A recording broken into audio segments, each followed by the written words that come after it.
Deus, cumprimento os amados irmãos na graça e na paz do Senhor Jesus. Amém? Glória a Deus. Me sinto honrada pelo convite. Amém? Louvar a Deus pela vida do apóstolo Daniel, pela vida dos irmãos que me acompanham, a pastora Lucinéia, a pastora Eliette, os irmãos dos Guerreiros de Cristo, irmã Karine, Tatá, as guerreirinhas de Cristo, a Bruna. Deus abençoe a todos em nome de Jesus. Aleluia. Glória. Você está feliz com Jesus nessa noite? Você já sentiu a presença de papai aqui hoje? Eu senti bem forte a presença do Senhor. Você pode glorificar, porque Deus está na casa. Ele está aqui. Você veio aqui para adorar a Ele, não foi? Você não veio aqui para ficar igual Micael na janela. Você veio para adorar ao Rei dos Reis e Senhor dos Senhores. Então, adore e exalte o nome dEle, porque a festa é para Ele, irmãos. Glória a Deus. Amém. Glória a Deus. Aleluia. Abra sua Bíblia no tema dessa festa, aleluia. Livro de Neemias, capítulo 6, versículo 3, amém? Mensageiro dizer: faço uma grande obra, de modo que não poderei ir. Por que cessaria essa obra para ir ter convosco? Amém? Eu queria que você repetisse comigo o tema dessa festa. A obra não pode parar. No 3, 1, 2, 3 e... A obra não pode parar. Para ensaio ficou bom. Agora para Jesus, bem alto. A obra não pode parar. Glória a Deus. Se assente glorificando ao Senhor.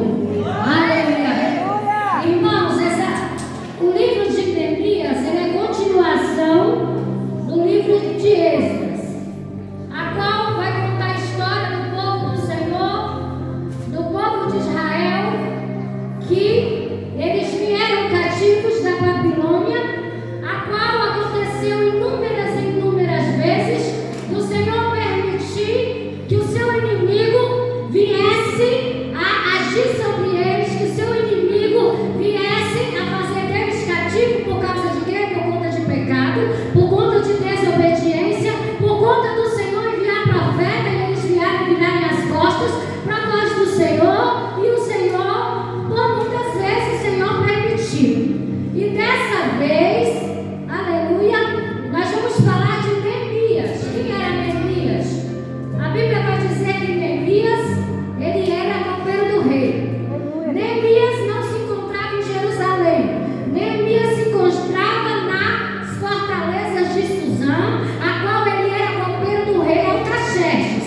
Você vai olhar assim, muitas vezes assim, com certo preconceito, mas copeiro, um empregado, mas não era qualquer empregado. O serviço de copeiro, ele era um serviço de confiança do rei. Era um cargo muito importante. Irmãos, a qual o rei tinha que confiar muito, porque para o rei comer qualquer comida, qualquer bebida, primeiro o copeiro tinha que experimentar. Esse jovem Neemias, ele estava ali, ele não estava lá em Jerusalém, porém chegou uma notícia a ele.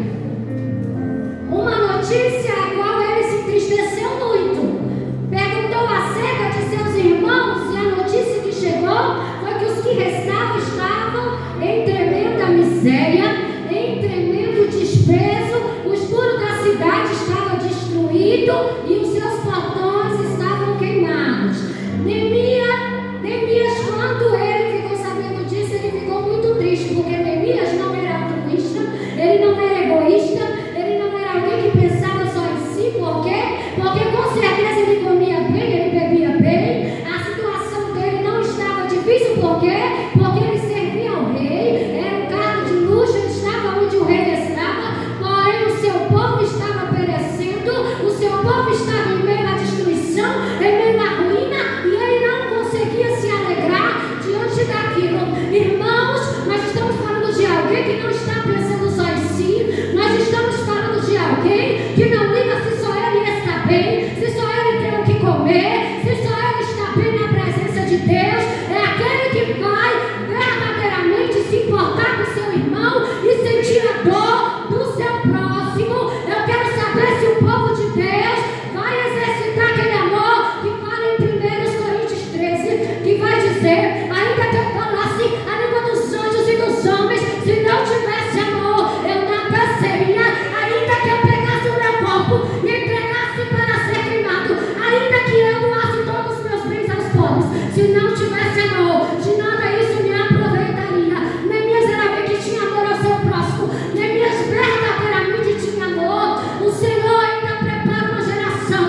vai buscar a direção de Deus. Foi falado hoje, através da vida do Senhor. Clama a mim, responder-te-ei, anunciar-te-ei grandes coisas grandes e firmes que não sabe. Primeira coisa que a gente aprende, que todo clamor tem uma resposta diante de Deus.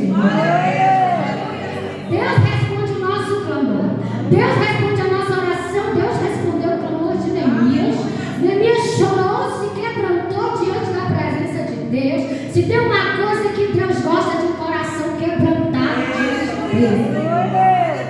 É aquele que quando está doendo, ele não vai chorar para o homem, ele vai chorar para Deus. Já tem um louvor que diz que a gente chora para Deus tem resposta. A Bíblia diz que nós nem sabemos orar como convém, mas que o Espírito Santo intercede por nós com os gemidos inexprimíveis. Isso quer dizer o que, pastora? Que quando você está sentindo uma dor tão grande, que você não consegue nem orar, que você se prostra diante de Deus e você só consegue chorar, o Espírito Santo de Deus está colhendo as suas lágrimas. O Espírito Santo de Deus está sondando o teu coração e levanta e enviando o teu pedido para o Senhor. Neemias ficou muito triste diante disso e ele foi orar ao Senhor. Primeiramente ele foi orar. E depois o rei notou que ele estava triste. Seu semblante estava triste. Isso me faz entender que Neemias não era alguém que trabalhava de cara fechada. Era alguém que trabalhava feliz, trabalhava sorrindo, porque o rei percebeu que ele se encontrava triste. E ele contou ao rei qual era o motivo da sua tristeza. E eu já começo a ver o agir de Deus aí, diante de alguém que se quebranta diante de Deus. Quando você entrega para o Senhor, irmãos, a resposta muitas vezes não demora, ela vem logo. E o rei se dispôs a ajudar. Ele disse: como que eu vou ficar feliz sabendo da ruína do meu povo? E o rei pergunta, né, o que posso fazer para ajudar? E ele já começa a falar: eu preciso de cartas que enviam os governadores, né, para que fique mais fácil o meu acesso, para que eu chegue. E o rei foi fazendo, porque era alguém que tinha crédito com o rei, irmãos. Alguém que tinha crédito com o rei. Aleluia. Eita glória. E Neemias vai a Jerusalém, porque o que eu aprendo, diante de uma ruína, diante de uma Jerusalém destruída, que eu não sei qual é a tua Jerusalém que está destruída. Eu não sei se é teu casamento que está destruído. Eu não sei se é a tua vida sentimental. Eu não sei se é a tua vida financeira. Eu não sei o que está destruído. Mas diante de uma Jerusalém destruída, você tem que orar sim. Só que não é só oração, porque a orar está seguido de ação. Eu preciso orar, mas eu preciso me dispor a agir para que a minha história seja mudada. Neemias não ficou só orando, não. Ele orou, mas ele se posicionou. Se posicionou falando para o rei o que precisava ser feito. Depois ele foi fazer o quê? Ele foi colocar a mão na massa para a reconstrução dos mundos. Quem entende de reconstrução, quem entende de construção vai me dizer: é mais fácil construir algo ou reconstruir? É mais difícil construir ou reconstruir? É mais difícil. Pode falar. É mais difícil construir ou reconstruir? Reconstruir. Tá vendo? Reconstruir. Irmãos, eu acho que pegar uma casa, ele deve entender. O varão ele deve entender. Deve mexer com construção. E começar do zero, eu imagino que seja mais fácil do que reformar uma casa. Eu imagino. Dessa mesma forma. Os muros precisavam da cidade, precisavam ser reconstruídos. Eles estavam diante de um grande desafio. Eu quero que você entenda uma coisa: quando algo na tua vida está destruído, o que tu precisa entender, o que eu falei, qual a primeira coisa que você vai fazer? Orar. Segundo, você vai se posicionar para começar a trabalhar. Você vai orar, você vai se posicionar. Não pensa que vai ser moleza, não. E diante disso tudo, no meio do caminho, você vai achar os opositores. No meio do caminho vai aparecer Sanbalate e Gesem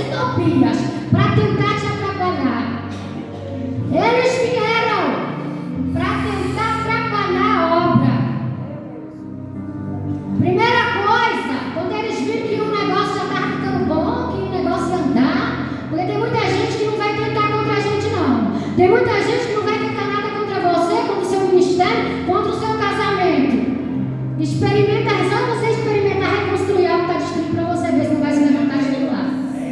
Experimenta pessoas para ajudar para fazer o que você faz, não vai vir não. Não vem, mas é só você começar a fazer que você vai ver que vai levantar invejoso, caluniador, de toda parte para tentar te parar. Verdade, Deus. Eu não sei se as glórias vai diminuir, mas eu vou continuar. Aleluia. Glória a Deus. Glória a Deus. Primeiro, amém, Sanbalate. O interesse do homem era político. Aí ele veio, chama ele, manda um mensageiro. Fala pra ele, vamos se encontrar lá na aldeia. Não, vai de onde? Vamos se encontrar lá. Irmão, você tem que entender uma coisa. Quando você está disposto a reconstruir algo, vai vir convites que não é da vontade de Deus para você. Vai vir coisas para tentar te tirar do foco. E você tem que buscar discernimento de Deus para você revisar todas as estratégias de Satanás para impedir a reconstrução da tua Jerusalém que está destruída. Você sabe aqueles convites que não agradam a Deus, jovens? Você sabe que Deus tem uma promessa na tua vida de casamento abençoado? Aí vem umas coisas mandadas lá do inferno que não é de Deus. Umas coisas assim, não é feio não. Eu diabo vem sapatinho de algodão. Tá pensando que é coisa feia? Não, não. O diabo não aparece como não apareceu aqui na peça, não. Aqui é só ensinação. O diabo ele vem bonitinho, sabe? Para tentar te iludir, para tentar te ludibriar. Vem, nos encontremos na aldeia e congreguemos. Eu vou falar para você agora sobre ministério. Ministerial. Muitas vezes você está diante de uma grande obra que Deus vai colocar na tua mão. Deus tem grandes coisas para fazer na tua vida ministerial. Aí sabe o que acontece? Vem os enviados e começa a dizer: o que tu está fazendo lá? Uai, tu só é diácono, tu só é diaconisa, tu só é obreira, vem pro meu ministério, que rapidinho você vai ser missionário, rapidinho eu vou te consagrar isso, rapidinho eu vou te consagrar aquilo. Sabe o que é isso? As convites. Sabe o que é isso? É o plano de Satanás para parar a obra de Deus na tua vida. Ele tentando te enganar. Só que você vai ter discernimento igual Neemias. Sabe o que Neemias falou? Isso tudo é para te tirar do foco. Neemias falou: eis que estou diante de uma grande obra e não posso descer. Eu não vou parar. Você não vai me tirar do foco, Satanás. Vai deixar o diabo te enganar? A primeira tentativa de parar não deu certo. Mas vai para a segunda. Calúnia. Vai tentar caluniar ele. Vai escrever uma carta aberta em Sanbalate e vai dizer que ele está planejando ser rei. Que o intuito dele é ser. Ele não queria ser rei, não. Ele queria só fazer aquilo que ele sentiu no seu coração de levantar os muros da sua cidade novamente. Mas os planos do inimigo de calúnia. Irmãos, você tem que entender uma coisa: diante de uma grande obra, sempre vai levantar caluniadores para tentar te difamar, para tentar te derrubar. Agora eu te pergunto uma coisa: o que é que você vai fazer? Você vai tentar se justificar? Porque a Bíblia fala que é o Senhor que nos justifica. Você vai fazer o quê? Você vai perder tempo? Você lembra? O Senhor me faz lembrar de Isaac, que ele, sabe o que ele fazia? Isaac, ele cavava poça e vinha o povo fazia o que com os poços dele? Enterrava. Você imagina o trabalho que dava, não é, moça? Cavar poço e vinha o povo. Eles queriam o quê? Contender com ele. Eles queriam o quê? Armar confusão com ele. Você acha que ele perdia tempo em brigar com os que estavam entoando? Não. Sabe o que ele fazia? Ao invés de ele perder tempo brigando, ele continuava a cavar. Deus está falando: em vez de você perder tempo com caluniadores, continua trabalhando, continua pegando no pesado, porque Deus abençoa quem trabalha. Deus abençoa, irmão, quem trabalha duro e não perde tempo, irmão, com quem só quer te difamar, com quem só quer acabar com você. Você não tem que tentar se justificar. tinha que somente uma coisa: pedir a proteção de Deus e continuar fazendo a obra que Deus te mandou fazer, continuar na direção que Deus mandou você ficar. Não saia da direção por conta de caluniadores, porque se você estiver fazendo algo para Deus e você não estiver sendo caluniado, tem alguma coisa errada, viu? Glória a Deus. Até Jesus era chamado de falso profeta de outra coisa. Você está pensando que não vai haver sobre a sua vida? Só que Neemias era um cara que tinha discernimento. Aleluia, Jesus. Ele não deixava nada disso parar. Aí veio a terceira. Não deu certo nenhuma nem outra. Não deu certo fazer o convite. Não deu certo a calúnia. Aí veio a terceira. É um que tem muita gente que cai e destrói a vida todo dia. Você sabe o que foi? Uma falsa profecia. Lá um falso profeta prega uma profetada para ele. Diz assim: ei, não querem te matar, mas nós temos que entrar lá no templo e se esconder lá. Você fica lá escondido, porque vão tentar contra a sua vida. Aí Neemias, que era um cara que orava, Neemias, esse negócio está bem esquisito. Esse negócio não é de Deus, não. Porque se você é uma pessoa que ora, a Bíblia vai dizer: as minhas ovelhas conhecem a minha voz.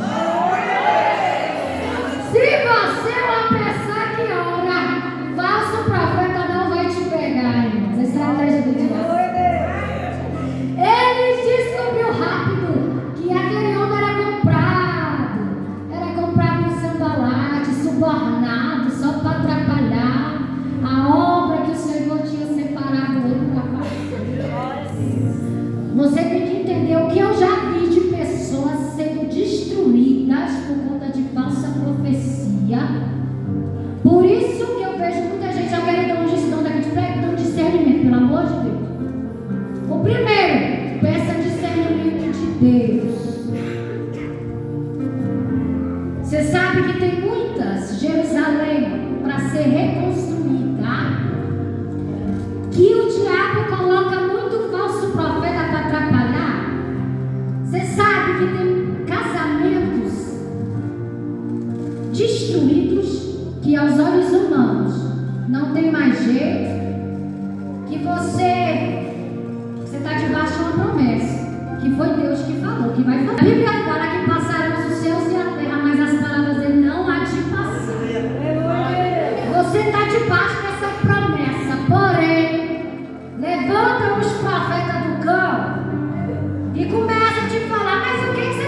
Eu me prometi aquilo que Ele prometeu que iria fazer.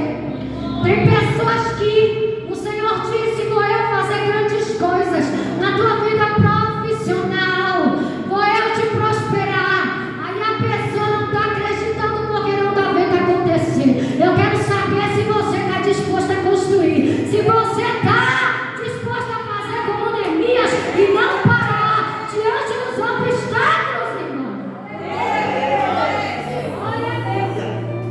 Para concluir essa obra, não pode dar ouvido a Satanás, não pode dar ouvido aos opositores. Igual teve a peça que não pode ficar ouvindo as vozes que vêm na sua cabeça. Que Satanás, ele vai fazer o tempo todo isso, porque é o papel dele, você tem que entender isso. Ele veio para matar, roubar e destruir, porém Deus veio para dar vida e vida com abundância. Mas Ele vai sim falar na tua mente. Ele vai falar, né? Todo mundo consegue as coisas, você não consegue. Todo mundo prospera e você não prospera. O marido de fulana se converteu e o teu não se converte nunca. Será que é você que está fazendo alguma coisa errada? Não, irmãos, mas a Bíblia vai dizer que há um tempo determinado para todas as coisas, e para todas as coisas há um propósito debaixo do céu, que muitas vezes o Senhor ainda não fez, porque tu precisa ainda estar de pé, lutando e clamando e buscando. Quem sabe se fizer de segunda mão, aí o Senhor quer que tu continue. Deus quer que tu continue trabalhando. Trabalha firme. Trabalha firme, Neemias. Porque quando aquela obra foi concluída, diante de muita afronta do inimigo, diante de todas as formas tudo que eles puderam fazer, tentaram contra a vida dele, caluniaram, falsa profecia, porém ele se manteve firme. E ele não desistiu, ele não parou a obra. Aleluia. Quem sabe o propósito, o tamanho do propósito que Deus nos chamou, não há nada que o inimigo faça que vai fazer ele parar no meio do caminho.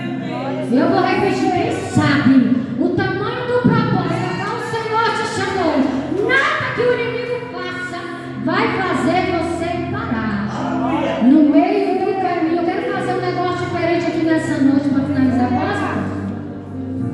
É um negócio diferente aqui, mas o Senhor está me chamando. Eu queria chamar a jovem Camila, o nome dela, para louvar de novo a boa obra. Eu queria chamar a pastora Lucinéia e a pastora Liede. E queria te convidar aqui na frente, na administração da sua vida. Você que está diante de uma grande obra, você que está tentando reconstruir algo, nós vamos ministrar sobre a sua vida.